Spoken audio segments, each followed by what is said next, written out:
Sir আমি কিচ্ছু করিনি স্যার। আমি আমি কাউকে খুন করিনি স্যার। এটা কি জানো? DNA report sir. তাহলে এটাও জানো যে এর রিপোর্টে কি লেখা আছে। আর তারপরেও তুমি চাইছো যে আমি মেনে নেব যে তুমি কোনো দোষ করনি, তুমি দোষী নও। স্যার স্যার আপনি আমাদের শিখিয়েছেন সত্যের থেকে বড় এই পৃথিবীতে আর কিচ্ছু নেই স্যার। এই কেসটা সত্যিটাও তাই স্যার। আমি কাউকে খুন করিনি স্যার, সত্যি বলছি স্যার। আমি তুমি যদি খুন না করে থাকো তাহলে তোমার রক্ত ওই অস্ত্রতে লাগলো কি করে পঙ্কজ? আমি জানি না স্যার। Damn it! জানো না মানেটা কি? হ্যাঁ, এই যে তোমার হাতে চোট লেগেছে, ওই যে রক্ত চিহ্নটা রয়েছে, সেটাই চিৎকার করে বলছে খুনি তুমি পঙ্কজ, তুমি। আমি আপনাকে বলেছিলাম স্যার, আমি অটো করে যখন বিউরো আসছিলাম তখন কেটে গেছিল স্যার।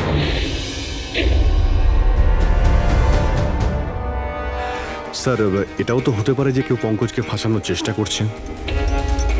পঙ্কজ যে লোকটা তোমার হাত কেটেছিল হয়তো সেই তোমার রক্তের স্যাম্পল নিয়ে গেছে ক্রাইম সিনে রাখার জন্য। স্যার না স্যার, স্যাম্পল ছিল না ওর কাছে।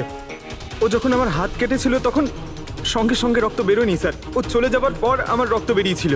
ওর কাছে আমার স্যাম্পল থাকতেই পারে না স্যার। যদি তোমার রক্ত কেউ না নিয়ে থাকে তাহলে তোমার রক্ত ক্রাইম সিনে শুধু একটা কারণেই যেতে পারে পঙ্কজ, আর সেটা তখনই যখন তুমি ওখানে খুন করতে গিয়েছিলে।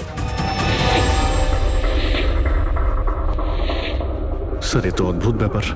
স্যার পঙ্কজ যদি মিথ্যে বলতো, আমাদের বিভ্রান্ত করতে চাইতো, তাহলে তো বলতেই পারতো যে ওর স্যাম্পল কেউ নিয়ে চলে গেছে, কিন্তু ও আমাদের সত্যি বলল।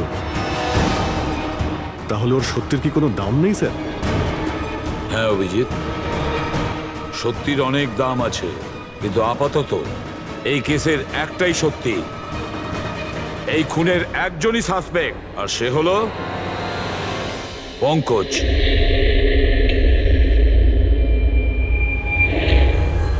আমি তোমাকে সিআইডি থেকে সাসপেন্ড করছি। স্যার স্যার আমার কথা বিশ্বাস করুন, আমি কিচ্ছু করিনি। আমি খুন করিনি, আমি আমার বাবার দিব্যি করে বলছি স্যার। তোমার গান আর ব্যাচ। স্যার, একজন ছেলে তার বাবার শ্রাদ্ধের দিন কিভাবে তার মিথ্যে দিব্যি কাটতে পারে স্যার? আমি তোমাকে জিজ্ঞেস করিনি ফেডরিক। গান আর ব্যাচ।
এটা অন্যায় হচ্ছে, এটা খুবই অন্যায় হচ্ছে। নো অফেন্স স্যার, কিন্তু আপনি আপনি সবসময় আমাদের উপরে এইভাবে সন্দেহ করতে পারেন না স্যার। এটা তুমি কি বলছো অভিজিৎ? কি ভুল বললাম আমি? যখনই কোনো সিআইডি অফিসারকে মিথ্যে ব্লেম দেওয়া হয়েছে, আপনি আমাদের উপর কখনোই ভরসা করেন না। এটা তুমি কি বলছো অভিজিৎ? আমি তোমার কাছে এটা আশা করিনি। স্যার, আমাদেরও আপনার কাছে কিছু আশা থাকে স্যার। আপনার একটা ইশারায় আমরা যে কোনো মুহূর্তে জীবন দিতে প্রস্তুত থাকি। তাহলে এটুকু আশাও কি অন্যায় যে আপনি খারাপ সময় আমাদের পাশে থাকবেন, আমাদের আপনি সহযোগিতা করবেন? তোমাদের আমি সহযোগিতা করি না? সত্যিটা জানার চেষ্টা করিনি? সত্যিটা জানার চেষ্টা করে অনেকবার আপনি আমাদের আত্মসম্মানে আঘাত করেছেন স্যার। আমাদের দায়িত্ব আর কর্তব্যকে আপনি সন্দেহ করেছেন। যখন আমাকে মিথ্যে অপবাদ দেওয়া হয়েছিল, আপনি আমার উপরে ভরসা করেননি স্যার। আর যতক্ষণ পর্যন্ত অভিজিৎ নিজেকে নির্দোষ প্রমাণিত করছে, ওকে জেলেই থাকতে হবে। যখন দয়াকে মিথ্যে অপবাদ দেওয়া হয়, তখন ওকেও আপনি ভরসা করেননি স্যার। কিন্তু হয়তো আপনি একটা কথা ভুলে গেছেন, একবার আপনাকেও এরকম মিথ্যে অপবাদ দেওয়া হয়েছিল স্যার।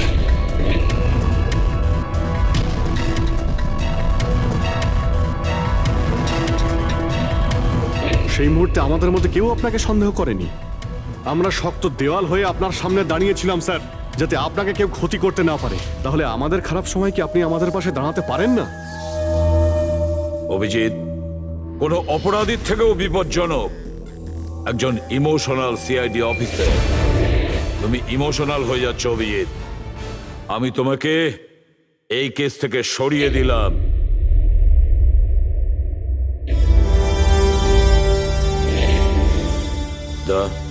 পুরবি, আজ থেকে পঙ্কজের কেস তোমরা দুজন ইনভেস্টিগেট করবে। শুধু শুধু তোমরা দুজনে। ঠিক আছে স্যার।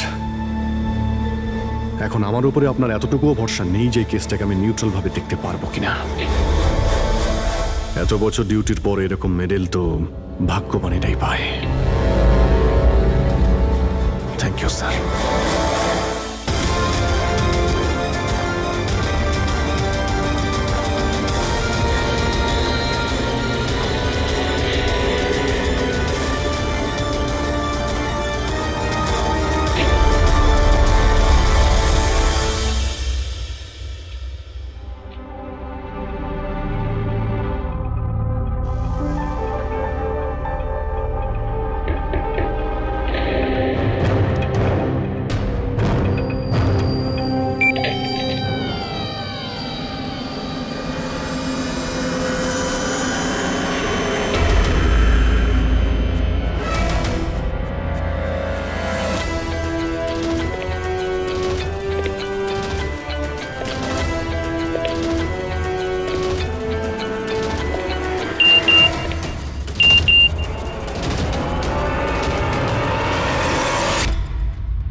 নিজের পিঠ আমার দিকে করে দাঁড়িয়ে পড়ো।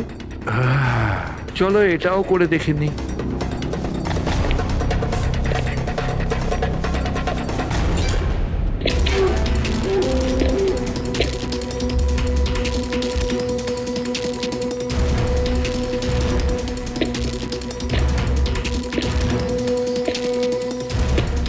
আপনি এসে গেছেন স্যার।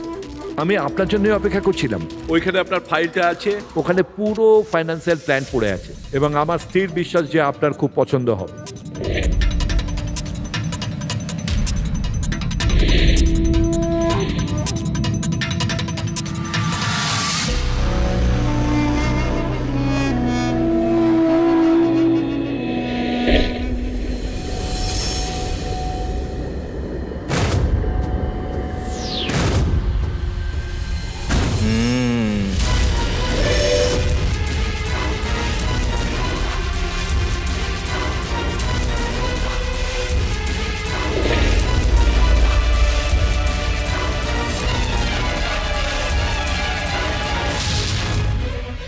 আরে এ তো নকল।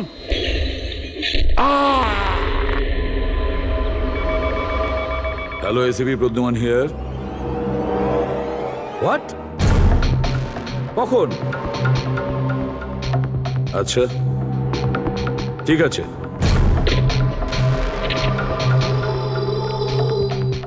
দয়া, অভিজিৎ, বিক্রম বিজয় খুন হয়েছে।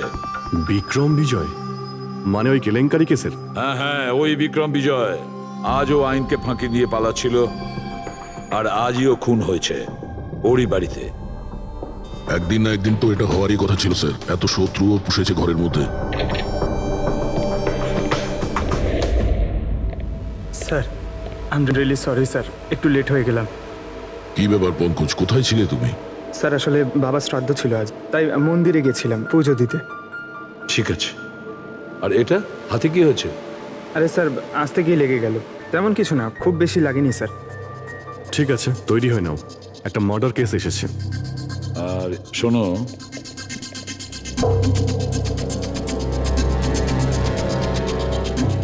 কার আবার মার্ডার হলো? বিক্রম বিজয়।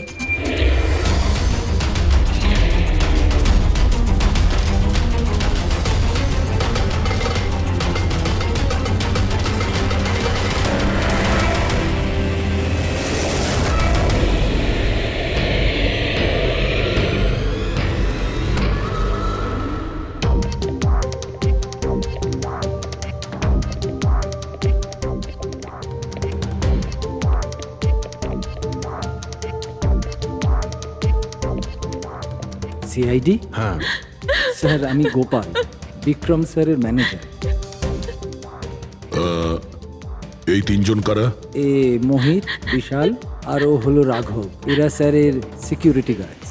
ও, আর ইনি? ইনি বিক্রম স্যারের ওয়াইফ মধু ম্যাডাম, আর বাকিরা সব স্টাফ। বডি কোথায়?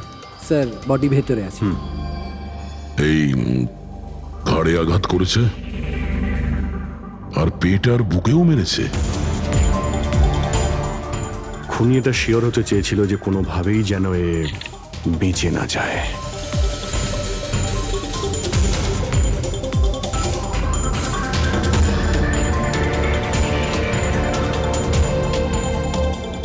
মনে হচ্ছে এটা দিয়ে আঘাত করেছে এর ওপর।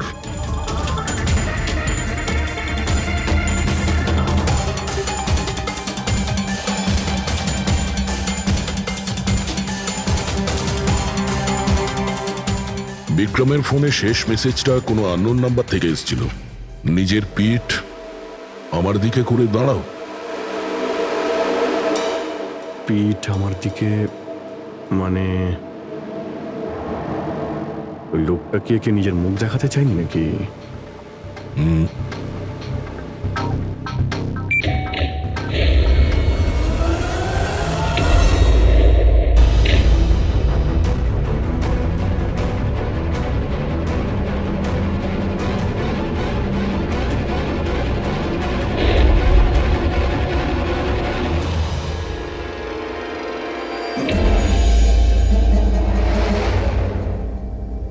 এই দেখুন স্যার, ফুলদানি থেকে আমি কি পেয়েছি, audio recording device. Audio recording device মানে এই রুমের মধ্যে যা কথাবার্তা হচ্ছিল সেটা কেউ শুনছিল। স্যার ওর আমি নাম তো জানি না, কিন্তু ও যেভাবে প্রস্তুতি নিচ্ছিল ওটা দেখে তো মনে হচ্ছিল যেন ওনার কোনো বিশেষ ক্লায়েন্ট হবে, আর উনি বিক্রমের সাথে দেখা করতে চাইছিলেন। এই ক্লায়েন্ট বিক্রমের কন্ট্যাক্ট এলো কি করে? স্যার আমার জন্যে ও আগে আমাকে কন্ট্যাক্ট করেছিল। ও বিক্রম স্যারের পুরো ইতিহাস ভালো করে জানতো, আর বিক্রম স্যার ওর এই হোমওয়ার্কে খুব ইমপ্রেসড হয়েছিল, আর উনি আমাকে মিটিং ফিক্স করতে বলেছিলেন। আপনি ওর সঙ্গে আগে দেখা করেছিলেন? না স্যার, ওই ফোন করেছিল, আর সেটাও প্রাইভেট নাম্বার থেকে।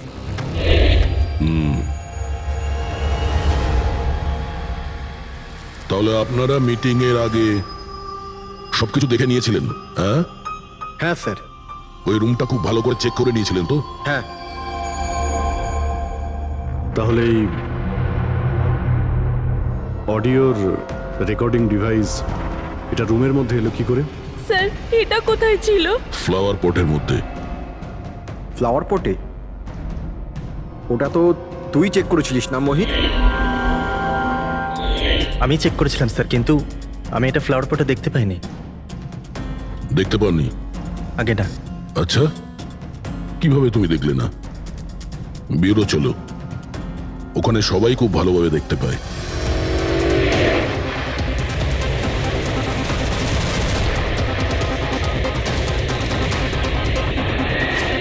মোহিতের উপর নজর রাখবে। গুলি চালাবে না। কৈলাস স্যার, আপনি? কে ইনি? ইনি সিবিআই অফিসার কৈলাস বাবু। কেমন আছেন স্যার? দারুণ। কি ব্যাপার স্যার, হঠাৎ করে আপনি আমাদের রাস্তা আটকে দিলেন? অভিজিৎ আমার ওই লোকটাকে চাই যে তোমাদের সিআইডির গাড়িতে বসে আছে। মোহিত? ও ও আমাদের অপরাধী স্যার, ওকে আমরা ব্যুরোতে নিয়ে যাচ্ছি ইন্টারোগেট করার না জন্য। অভিজিৎ, ও অপরাধী নয়, ও একজন সিবিআই অফিসার। কি বলছেন আপনি? এই মোহিত সিবিআই অফিসার? কিন্তু স্যার, এ তো ওই বিক্রমের ওখানে গার্ডের চাকরি করছিল। দেখাবার জন্য, সত্যিটাকে লুকোবার জন্য। কিরকম সত্যি স্যার? মোহিত একজন আন্ডার কভার। ও আমার কথাতেই ওখানে ডিউটি করছিল, আর আমার কথাতেই ও বিক্রমের ওখানে রেকর্ডিং ডিভাইসটা লাগিয়েছিল। আর এই কারণে কিছুই বলতে হচ্ছিল না। আন্ডার কভার মরে যাবে কিন্তু প্রোটোকল ভাঙবে না। না ঠিক আছে স্যার, ওই অ্যাকচুয়ালি কিছু জিজ্ঞাসাবাদ তো করতেই হবে, খুনের ব্যাপার তো, জাস্ট জেনারেল জিজ্ঞাসাবাদ। আর আমরা ওই অডিও রেকর্ডিংটা পেতে পারি স্যার? আমরা জানতে চাই যে খুনি আর বিক্রমের মধ্যে কি কথা হয়েছে। আপনি এসে গেছেন স্যার, আমি আপনার জন্য অপেক্ষা করছিলাম। ওইখানে আপনার ফাইলটা আছে, ওখানে পুরো ফাইন্যান্সিয়াল প্ল্যান পড়ে আছে এবং আমার স্থির বিশ্বাস যে আপনার খুব পছন্দ হবে। এটা নকল। মনে হচ্ছে এই বিক্রম বিজয় খুনিকে চেনে, সেই কারণে খুনি ওকে নিজের মুখ দেখতেই দেয়নি। আর যখন বিক্রম জানতে পারে যে যে টাকাগুলোকে দেওয়া হয়েছে সেগুলো নকল, তখন সে বিক্রমকে খুন করে আর ব্যাগ নিয়ে চলে যায়। একটা কাজ করি আমরা, এই মোহিতকে, আন্ডার কভার পুলিশকে কিছু জিজ্ঞাসাবাদ করি। আই এম সরি স্যার, এই কেসটা এখনো বন্ধ হয়নি। এই জন্য আমি যদি আপনাদের এর থেকে যদি কিছু বেশি বলি তাহলে প্রোটোকল ভাঙা হবে, হুইচ আই ডোন্ট ওয়ান্ট। দেখো মোহিত, আমি তোমার প্রোটোকলকে রেসপেক্ট করি। এমন তো কিছু পেয়েছো তোমার ইনভেস্টিগেশন চলাকালীন যেটা হয়তো তোমার প্রোটোকলের মধ্যে পড়ে না, আর সেই জন্য তুমি আমাদের কিছু বলতে পারো। কিছু তো একটা বলবে যে সূত্র ধরে আমরা খুনি পর্যন্ত পৌঁছতে পারি। আমি আপনাদের শুধু এটা বলতে পারি যে গত কয়েক বছর ধরে সিবিআই এই বিক্রমের পিছনে পড়েছিল। আজ থেকে 15 বছর আগে, সাল 2002-তে সিবিআই এক আন্ডারকভার অফিসারকেও বিক্রমের পিছনে লাগিয়েছিল কিছু বিশেষ প্রমাণ জোগাড় করতে, কিন্তু কিছু পাওয়া যায়নি। আর আনফর্চুনেটলি আমাদের এই অফিসার মারা যান। এক মিনিট, নাম কি ছিল এই অফিসারের? ইন্সপেক্টর অধিরাজ।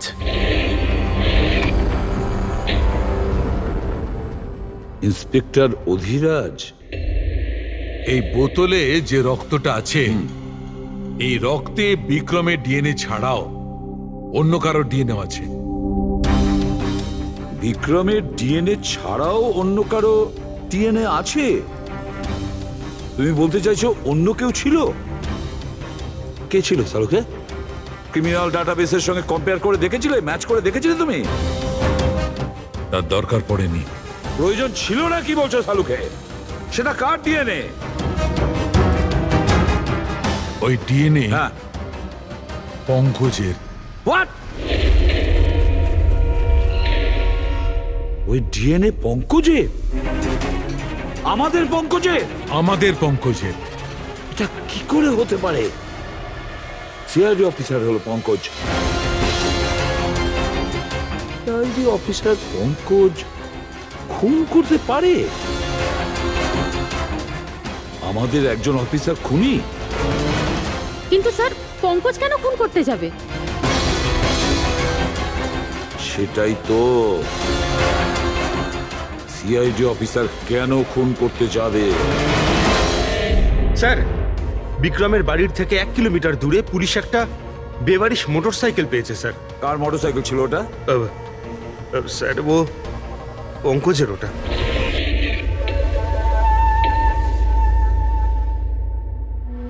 ভাবছিলাম তাই। তার মানে পঙ্কজের বাইকটা পাওয়া গেল ওখানে, আর আপনাদের কারুর অবাক লাগলো না? ফ্রেডি, বিক্রম বিজয় যে মারা গেছে আজ 15 বছর আগে, অধিরাজ বাবু পঙ্কজের বাবা একটা আন্ডার কভার কপ বডিগার্ড সেজে বিক্রম বিজয়ের বিরুদ্ধে প্রমাণ জোগাড় করছিল, আর সেই কারণে ও মারাও গেছে। তার মানে স্যার পঙ্কজ এটা ভাবে যে পঙ্কজের বাবার মৃত্যুর পিছনে এই বিক্রম বিজয়ের হাত রয়েছে, আর এই জন্য ওর বাবার মৃত্যুর প্রতিশোধ নেবার জন্য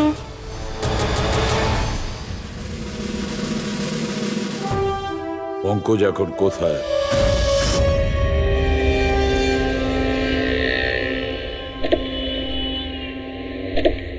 আরে স্যার, আপনারা? আরে এই প্রশ্নটাই তো আমরা তোমাকে জিজ্ঞেস করছি। তুমি এখানে কি করছো? তুমি তো অসুস্থ ছিলে। আরে স্যার, বাইক চুরি হয়ে গেছিল আমার। এই সামনে থানাতেই রিপোর্ট লেখাতে এসেছিলাম। এই দেখুন। আমরা জানি তোমার বাইকটা কোথায়। আপনারা কি করে জানলেন স্যার? তোমার বাইক বিক্রম বিজয়ের বাড়ির কাছে পেয়েছি। সেই বিক্রম বিজয় যে তোমার বাবার খুনি। যখন বিউরোতে এসিপি স্যার বলল যে বিক্রম বিজয়ের খুন হয়েছে, তখন তুমি জানতে না ওই বিক্রম বিজয়? হ্যাঁ স্যার। আরে তাহলে তুমি বিউরোতে কেন বললে না? তোমার বলা উচিত ছিল যে বিক্রম বিজয়ই তোমার বাবার খুনি। স্যার, বাবার শ্রাদ্ধ ছিল স্যার। মন্দির থেকে বিউরো আসছিলাম, ওনার ব্যাপারেই ভাবছিলাম, আর কিছু খেয়াল ছিল না স্যার। একদম কিছু মাথায় আসছিল না, বুঝতেই পারছিলাম না কি করব। আর এই যে তোমার হাতটা কাটা, এক্স্যাক্টলি কি হয়েছিল? স্যার, এটা তো মন্দির থেকে যখন আমি অটোতে ফিরছিলাম।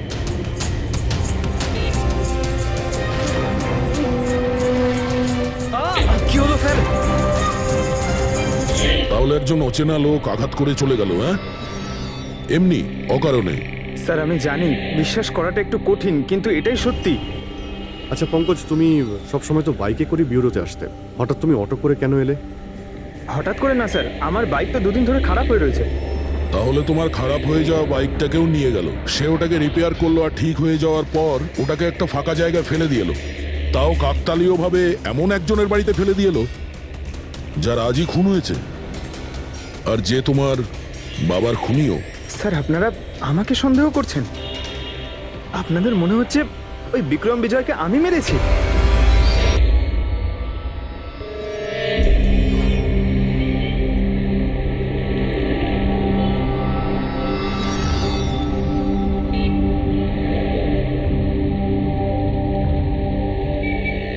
যদি এই পঙ্কজ নিজের বাড়ি থেকে বিক্রম বিজয়ের বাড়িতে যায়, তো এখানে এই জাংশন থেকেই গিয়েছে।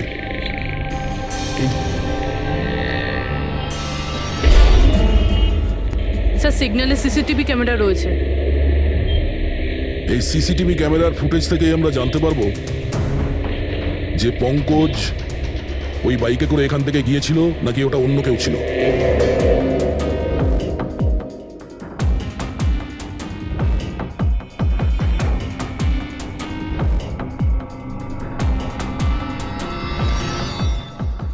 এক মিনিট রিওয়াইন্ড করো, পজ করো। স্যার এই দেখুন, একে পঙ্কজের মতনই দেখতে লাগছে না? বাইকের নাম্বার হলো XYA4784। স্যার পঙ্কজের বাইকের নাম্বারও এটাই। পুরবি, এই পঙ্কজ এতটা তো ভুল করবে না যে একটা অপরাধ করতে যাওয়ার আগে রাস্তায় আর একটা অপরাধ করবে, সিগন্যাল ভাঙা। নিশ্চয়ই কেউ আছে যে পঙ্কজকে ফাঁসাতে চাইছে, আর সেই কারণেই ও সিগন্যালটা ভেঙেছে, যাতে আমাদের যে সন্দেহটা আছে পঙ্কজের উপর ওটা আরো মজবুত হয়। কিন্তু স্যার পঙ্কজকে কে ফাঁসাতে চাইবে? হতে পারে ওর কোনো পুরনো শত্রু। স্যার, আমার এমন কোনো পুরনো শত্রু নেই যে আমাকে ফাঁসানোর জন্য এরকম কিছু করবে স্যার। পঙ্কজ, খুব ভালোভাবে চিন্তা করো, কেউ তো হবে।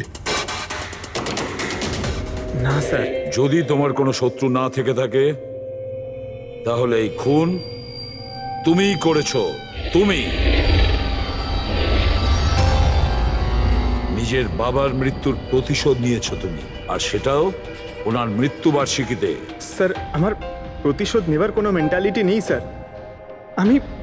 আমি খুনি না স্যার, আমি একজন সিআইডি অফিসার।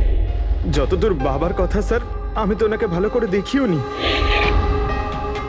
স্যার আমার তো এমন কিছু মনেও নেই যে উনি আমাদের সঙ্গে কখনো টাইম স্পেন্ড করেছেন বা আনন্দ করেছেন।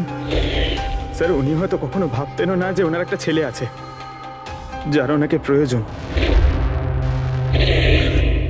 তার মানে হলো তোমার বাবার সঙ্গে তোমার সম্পর্ক ভালো ছিল না? স্যার উনি একজন আন্ডারকভার কপ ছিলেন, বেশিরভাগই নিজের কাজেই ব্যস্ত থাকতেন।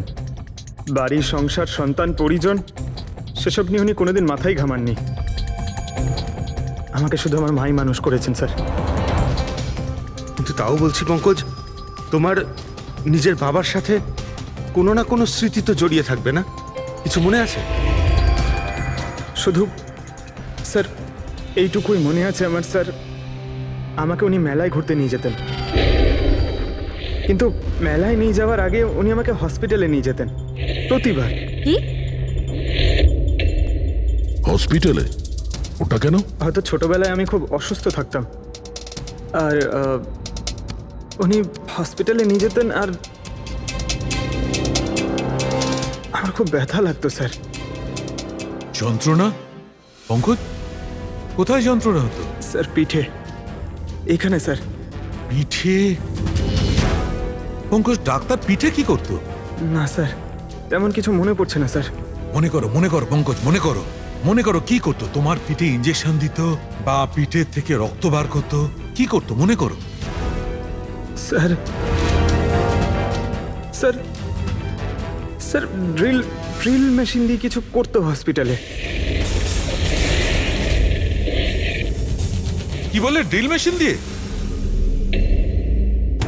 আর তারপরে তোমার পিঠে যন্ত্রণা হতো? খুব ব্যথা করতো স্যার, আমি তো এক সপ্তাহ ঠিক করে বসতে পারতাম না। আর তারপর বাড়ি যাবার পর তোমার ঘুম পেত, অদ্ভুত কিছু মনে হতো, মাথা ঘুরতো? হ্যাঁ স্যার। স্যার মেলায় যখন আমি ঘুরতে যেতাম তখন ঘোরের মধ্যে থাকতাম স্যার, সারাক্ষণ মাথাটা ঝিমঝিম করতে আর ঘুরতো স্যার। কিন্তু স্যার এই কথাটার কেসটার সাথে কি সম্পর্ক? সম্পর্ক আছে বস। আমার মনে হচ্ছে এর বাবা এর খুব কম বয়সে এর বোন ম্যারো ডোনেট করে দিয়েছিল। কিন্তু স্যার বাচ্চাদের বোন ম্যারো ডোনেট করা তো বেআইনি কাজ। বেআইনি কাজ, কিন্তু আমার মনে হচ্ছে বস টাকার জন্য বা যে কোনো কারণেই হোক ওই ডক্টর এর বাবার জন্য এই সমস্ত করেছে। সেটা বুঝলাম স্যার, কিন্তু আমি এখনো এটা বুঝতে পারছি না যে ওই ঘটনাটার এই কেসের সাথে কি সম্পর্ক। কানেকশন এইটা পুরোপি, যখন কাউকে বোন ম্যারো ডোনেট করা হয়ে থাকে তখন যাকে বোন ম্যারো ডোনেট করা হয়েছে সেই ব্যক্তির হিউম্যান কাইমারিজম হয়ে যায়। হিউম্যান কাইমারিজম? এটা কি ডক্টর সালুখে? মনে করো যে লোকটাকে বোন ম্যারো ডোনেট করা হয়েছে সেই ব্যক্তিটির শরীরে দুটো ডিএনএ তৈরি হয়ে যায়। একটা ডিএনএ সেইটা যেটা ওর নিজের অরিজিনাল, আর দ্বিতীয় ডিএনএটা তার যার বোন ম্যারো তাকে ডোনেট করা হয়েছে তার। তার মানে ডক্টর, পঙ্কজের বোন ম্যারোটা যে পেয়েছে তার রক্তেও এই পঙ্কজের ডিএনএ আছে? এক্স্যাক্টলি দয়া বস, আমার মনে হচ্ছে সেই ব্যক্তিটা একটা বিশেষ লোক যার জন্য পঙ্কজের বাবা এই কাজ করেছিলেন। এমন কোন বিশেষ লোক যে পঙ্কজের বাবা ইন্সপেক্টর অধিরাজের খুব কাছের মানুষ ছিলেন, আর তার মৃত্যুর প্রতিশোধ নিতে গিয়ে ও একটা খুন করে বসে। কিন্তু কে?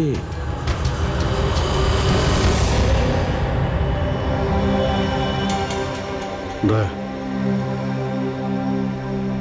High sir. Hello Abhijit. Hi Daya. Hello. Good.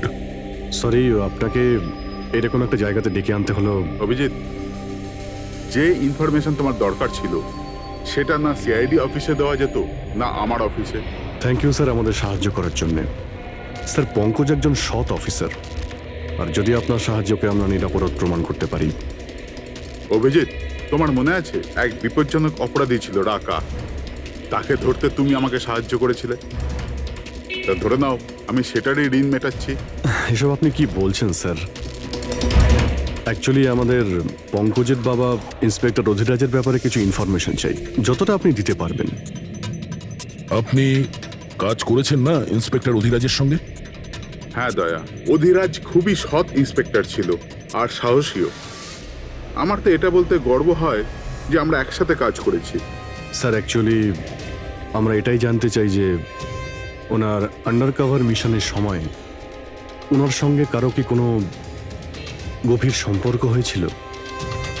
I mean কোনো নতুন পরিবার সেরকম কিছু? অভিজিৎ, এই যে আন্ডার কভারদের যে দুরকম জীবন হয়, খুব কঠিন হয় সেটা সামলানো। এই পুলিশেরাও তো মানুষ হয় নাকি, আর তাদেরকেও সেই সীমাটা পেরিয়ে যেতে নেই যেটা ও পেরিয়ে গিয়েছিল। মানে ওনারও কারোর সঙ্গে ভালোবাসা হয়েছিল? ওনারও কোনো অন্য পরিবার ছিল? হ্যাঁ, অধিরাজের দ্বিতীয় স্ত্রী বাচ্চা জন্ম দিতে গিয়ে মারা গিয়েছিল। ও, আর অধিরাজ বাবুর মৃত্যুর পর এই দ্বিতীয় বাচ্চাটার কি হয়েছে? এই রহস্য সবসময় রহস্যই রয়ে গেছে। অধিরাজ ওই দ্বিতীয় বাচ্চাটাকে কোথায় রেখেছে, কিভাবে বড় করেছে, আর ওই বাচ্চাটা কোথায় গেল কেউ কিছু জানে না। আর এই যে বাচ্চাটা, মানে দ্বিতীয় বিয়ের বাচ্চাটা, কত বয়স ওর? এই পঙ্কজের থেকে 2-3 বছর বড় হবে। বিয়ে পঙ্কজের মায়ের সাথে আগে হয়েছিল, কিন্তু বাচ্চা দ্বিতীয় স্ত্রীর আগে হয়েছিল। হয়তো ওনার কোনো রোগ ছিল যার কারণে অধিরাজবাবু পঙ্কজের বোন ম্যারো ওকে দিয়েছিলেন। নিজের বাবার মৃত্যুর প্রতিশোধ নিতে হতে পারে খুনটা পঙ্কজের সৎ ভাইই করেছে। আর এখন প্রশ্ন এটাই যে পঙ্কজের এই সৎ ভাই কে সে, আর এখন কোথায়? আমার কিছু কিছু আইডিয়া হচ্ছে যে ওর সঙ্গে ঠিক কি হতে পারে। দেখুন স্যার, আমাদের আরো একটা সাহায্যের খুব প্রয়োজন। এই আন্ডার কভার মিশনের সময় আপনাদের সঙ্গে আর কারা কারা ছিলেন তার সবার ইনফরমেশন চাই, আর অধিরাজ বাবুর ডিটেলস। অভিজিৎ, এটা একটু মুশকিল হবে। জানি স্যার, এটা খুবই কঠিন, কিন্তু কাউকে নির্দোষ প্রমাণ করতে হবে। আপনি আমাদের উপরে বিশ্বাস রাখতে পারেন, সমস্ত ইনফরমেশন আমাদের কাছেই থাকবে। ওকে। আরে ভাই, কতক্ষণ আর অপেক্ষা করতে হবে? এ লোক সময় আসে না কেন?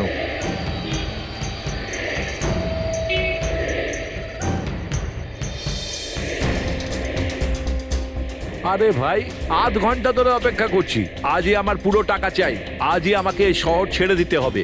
তোর হিসাব তো আমি আজ এখনই এই মুহূর্তে করব।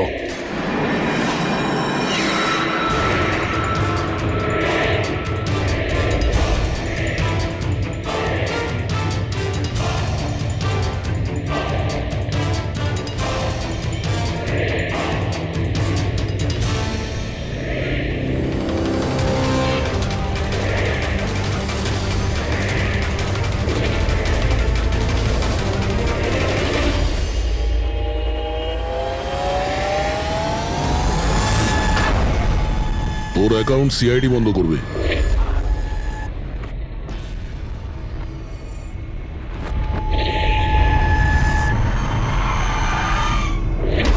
বাবার ধার মেটানো প্রত্যেক সন্তানের কর্তব্য, আর যে ছেলেটা করে তাকেই ভালো ছেলে বলা হয়, আর সেটা হলাম আমি।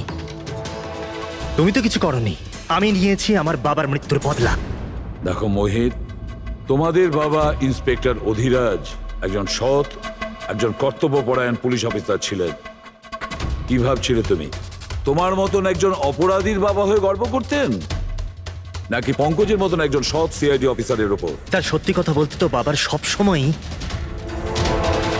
এই পঙ্কজের উপর গর্ব ছিল, আর ভালোবাসতো একেই বেশি। আমাকে তো উনি অনাথ আশ্রমে দিয়ে দিয়েছিলেন স্যার, যাতে ওনার দ্বিতীয় পরিবারের ওপর কোনো আঁচ না আসে। তুমি যখন এই কথাটা জানতে আমাদের কাছে এলে না কেন?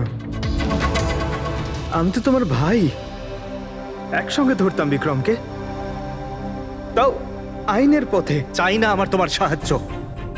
আমাদের বাবার হত্যাকারীকে কিভাবে ধরতে হবে, কিভাবে ওর উপর প্রতিশোধ নিতে হবে, এর প্ল্যানিং আমি আগে থেকেই করে রেখেছিলাম, অনেক দিন থেকে। আর এটাই হলো কারণ আমার সিবিআই অফিসার হওয়ার। আর ঠিক আমার বাবার মতোই একটা আন্ডার কভার মিশনে গেছিলাম ওই বিক্রমের বিরুদ্ধে। কিন্তু এইবার তাকে সাজা দেওয়ার জন্য নয় স্যার, বরং ওকে শেষ করার জন্য। একজন সিবিআই অফিসার হয়েও তুমি অপরাধ করেছো। তোমাদের মতো অফিসারের জন্যই সবাই আইনের উপরে ভরসা করতে পারে না। এই কাজে কেতন তোমাকে সাহায্য করেছিল না? হ্যাঁ স্যার, কেতনও আমার বাবার সাথে কাজ করত। সেও একজন আন্ডার কভার অফিসার ছিল। সেই আমাকে সবকিছু বলেছে। আর তার বলাতেই আমি জানতে পারি যে ছোটবেলায় আমার একটা অপারেশনও হয়েছিল। আর যখন তুমি জানতে পারলে যে তোমার রক্তে দুটো ডিএনএ আছে, একটা তোমার আর একটা আমার, তুমি খুন করে আমাকেই ফাঁসিয়ে দিলে। হ্যাঁ, আর এই জন্য আমার রক্ত বার করে আমি অস্ত্রের ওপরে ছড়িয়ে দিয়েছিলাম। আর তারপর তোমার হাত কেটেছিলাম, যাতে এক তীরে দুই পাখি মরে। আমার দুই শত্রু, আমার বাবার হত্যাকারী ওই Vikram. Hello Kailash sir. Sir, আমি বিক্রমের রুমেতে অডিও ডিভাইস লাগিয়ে দিয়েছি।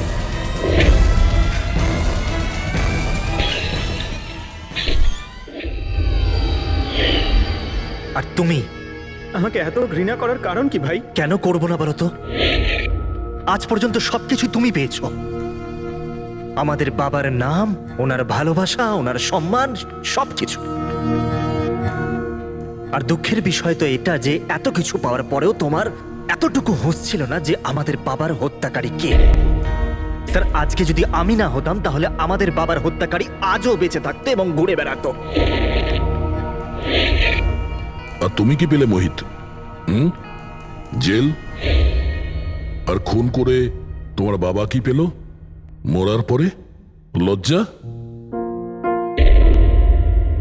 স্যার, একটা প্রশ্ন করতে পারি আপনাকে? আপনারা আমার কাছে পৌঁছলেন কি করে? কারণ আমি এতটুকুও ভুল করিনি সমস্ত প্রমাণ পঙ্কজের বিরুদ্ধে করতে। সেটা তো আমরা জানতাম যে পঙ্কজ এ কাজ কোনোদিন করতে পারে না। আর বাকি রইল তোমার অবধি পৌঁছানোর। যখন আমরা দুটো ডিএনএর খোঁজ পেলাম, আমরা তোমার বাবা ইন্সপেক্টর অধিরাজের ব্যাকগ্রাউন্ড চেক করলাম। সেখান থেকেই আমরা জানতে পারি যে ওনার আরো একজন ছেলে আছে, তুমি। ব্যাস, আমরা সেই ছেলের ঠিকুজি খুঁজে বার করলাম তোমার। আর পুরো ব্যাপারটা ছবির মতন পরিষ্কার। অনেক ভুল করেছো তুমি মোহিত, মস্ত বড় ভুল করেছো। আইন তোমাকে কঠোর থেকে কঠোরতম শাস্তি দেবে। হয়তো যাবজ্জীবন জেল, না হলে ফাঁসি।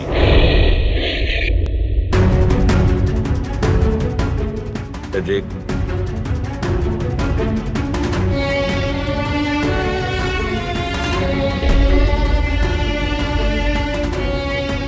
সরি স্যার, আমি জানি তোমার মনে শুধু আমার প্রতি ঘৃণাই আছে, কিন্তু আমি সত্যি জানতাম না আমার কোনো ভাই আছে।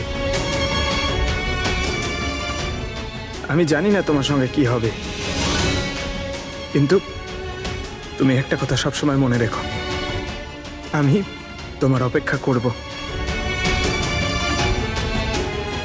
I'll wait for you, brother.